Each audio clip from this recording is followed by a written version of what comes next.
కోర్టుకెళ్ళినా వదలం కూల్చుడే అంట. ఆక్రమణదారులు ఎవరైనా హైడ్రా వదిలిపెట్టదు.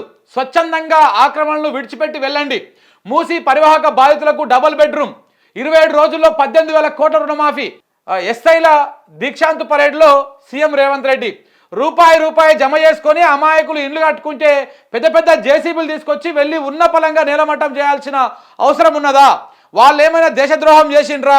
అక్రమం అయితే చట్టపరంగా క్రమబద్ధీకరించాలి. ప్రతిపక్షంలో ఉన్నప్పుడు ఓ టీవీ ఛానల్ ఇంటర్వ్యూలో రేవంత్ రెడ్డి గారు శిల్కా పలుకులు పలికిండు. ఆయన శిల్కా పలుకులు అదే ఆర్కే ఓపెన్ హార్ట్ విత్ ఆర్కేలో కూర్చొని నేను ఆ ట్వీట్ కూడా చేసిన. శిల్కా పలుకులు పలికిండు ఆ రోజు, రామశిల్క పలుకులు. ఇప్పుడేమో అదే పేదల ఇండ్ల మీదకి బుల్డోజర్లు పంపిస్తున్నాడు. ఎందుకంటే ఇది బీజేపీ బ్లడ్ కదా, ఇది ఆర్ఎస్ఎస్ బ్లడ్ కదా. అక్కడ యోగి ఏం చేస్తా ఉన్నాడు, ఇక్కడ రేవంత్ కూడా గదే చేస్తూ ఉన్నాడు. సో కాబట్టి 100% బుల్డోజర్ రాజకీయం చేస్తూ ఉన్నాడు. మరి ఒకవేళ నీకు అక్రమం అయితే నేను ఎల్బీ నగర్ దగ్గర వాసవి కన్స్ట్రక్షన్ జరుగుతూ ఉంది. నీకు ఆధారాలు కావాలంటే ఆధారాలు సాక్ష్యాలతో సహా సర్వే నెంబర్లో ఏ సర్వే నెంబర్లో ఎంతెంత కబ్జా పెట్టిరు ఏంది కథ అనేది ఆ వాసవి కన్స్ట్రక్షన్ సంబంధించినటువంటి మొత్తం డీటెయిల్స్ ఇస్తా. కూలగొట్టే దమ్ముందా ఇదే రేవంత్ రెడ్డికి, ఇదే హైడ్రాకి దమ్ముందా? అసలు ఆడు కడుతున్నటువంటి కన్స్ట్రక్షన్ ఆ సర్వే నెంబరే కాదు, రోడ్డుకి యువతలంగా ఉన్నటువంటి వ్యవహారం అదంతా. అక్కడ ప్రభుత్వ భూమి ఉండే ఆ సిరీస్ సంబంధించినటువంటి కంపెనీ వెనకాల మొత్తం ఆ భూములు ఉండే, ఆ భూములన్నీ వాళ్ళు ఎక్కడ పోయినాయో అర్థం అవ్వట్లేదు. మొత్తం అందులో వాసవి వెలిచింది. ఒకవేళ నీకు దమ్ముంటే ఆ వాసవిని కన్స్ట్రక్షన్ అండర్ కన్స్ట్రక్షన్ జరుగుతుంది. అది దాని వెనకాల ప్రభుత్వ భూమిని కబ్జా చేసి కడుతున్నటువంటి పరిస్థితి కనపడతా ఉంది. వాటన్నింటిని కూలగొడతా కడుతుందా? ఆ ఆధారాలు అన్ని డాక్యుమెంట్తో సహా ఉన్నాయి నా దగ్గర.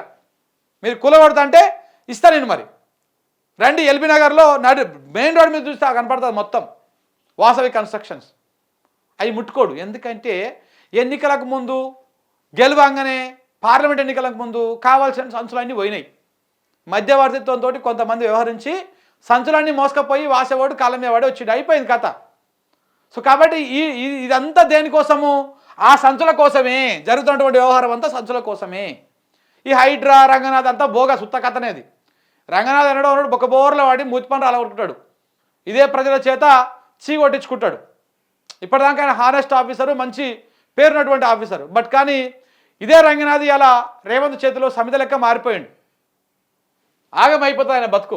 ఆగం అనవసరంగా ఒక మచ్చ అవుతుంది. చూడండి ఈ పాప చేసిన పాపమేమి? హైడ్రా కూల్చివేతతో గూడు చెదిరిన సున్నం చెరువు బాధితులు శిథిలాల మధ్య ముక్కలైన బతుకుని వెతుక్కుంటున్నారు.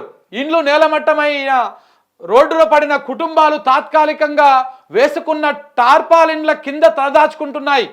తానేం పాపం చేశారంటూ అమాయకపు చూపుతోనే ఈ పాప ప్రభుత్వాన్ని ప్రశ్నిస్తున్నట్టుంది కదా. నిజంగా కదా. అసలు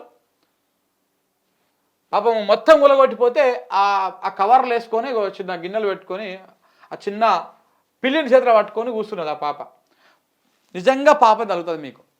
ఈ చిన్న పిల్లల పాపము, ఆ మహిళల పాపము 200% ఈ ప్రభుత్వానికి తగులుతుంది. ఉసురు తలిగిపోతారు. ఎన్హెచ్ఆర్సీకి సున్నం చెరువు బాధితులు వైర్రు. చూడండి చెరువుల మ్యాప్లను తవ్వుతున్న రంగనాథు. రేపటి కూల్చివేతకు నేడు రంగం సిద్ధం. శాటిలైట్ చిత్రాల కోసము ఎన్ఆర్ఎస్సికి పోతా ఉన్నారంట వీళ్ళు. విల్లాల కూల్చివేతలు ఆపండి. దుండిగల్ కూల్చివేత పైన హైకోర్టు ఆదేశాలు. విల్లాలకు మాత్రం ఆపేసేయాలి, గుడిసెలు మాత్రం కూల్చేసేయాలి. ఇప్పుడు ఇదే గుడిసెలకు ఆపోజిట్లో మంచి విల్లాలు ఉన్నాయి. అక్కడ ఇంద్రకరణ్ రెడ్డి ఇల్లు ఉందంట, ఎల్బీ నగర్ ఆయన ఇల్లు ఉందంట. ఇలా చాలా మంది బడా నాయకుల ఇల్లు ఉన్నాయి. దాంట్లో ముట్టుకోలే, గోడ కాడికి అవ్వలే, ఆ గోడలో ఉన్న ఇటుకలు కూడా ముట్టుకోలే. మళ్ళీ మొత్తం ఈ హైడ్రా వెహికల్స్, ఆ పోలీసులు, ఆ హంగామా డ్రామా మొత్తం దాని ముంగలనే జరిగింది అంతా. దాన్ని కనీసం టచ్ చేయలేకపోయారు. పేదల ఇండ్లు మాత్రం గులగొట్టారు. పాపం వాళ్ళ తినే అన్నంలో మట్టి పోసి ఆగం చేసిపోయారు. బువ్వ తీసుకొని బయట అవకాశం కూడా ఇవ్వలే. పిల్లల పుస్తకాలు తీసుకుంటామంటే కూడా అవకాశం ఇవ్వలే. ఈ విధంగా జరిగింది. హైడ్రా అనేది హైడ్రామా మాత్రమే. ఈ హైడ్రా అనేది తెలంగాణకు ఏ విధంగా కూడా ఉపయోగపడేది కాదు. ఇప్పుడు హైడ్రా పర్మిషన్ ఇస్తేనే ఎన్ఓసి ఇస్తేనే ఇల్లు కట్టుకోవాలనంట. ఇప్పుడు హైడ్రా ఆయనకు సమర్పించుకోవాలి, అంతకుముందు ఆయనకు సమర్పించుకోవాలి. పేదలు ఇప్పుడు ఈ అందరికి సమర్పించుకునే కార్యక్రమాలు చేయాలి. మళ్ళీ ఇందులో R tax, RR tax, RR tax, GSTలు ఇవన్నీ మళ్ళీ పోతూ ఉంటాయి. ఇంకా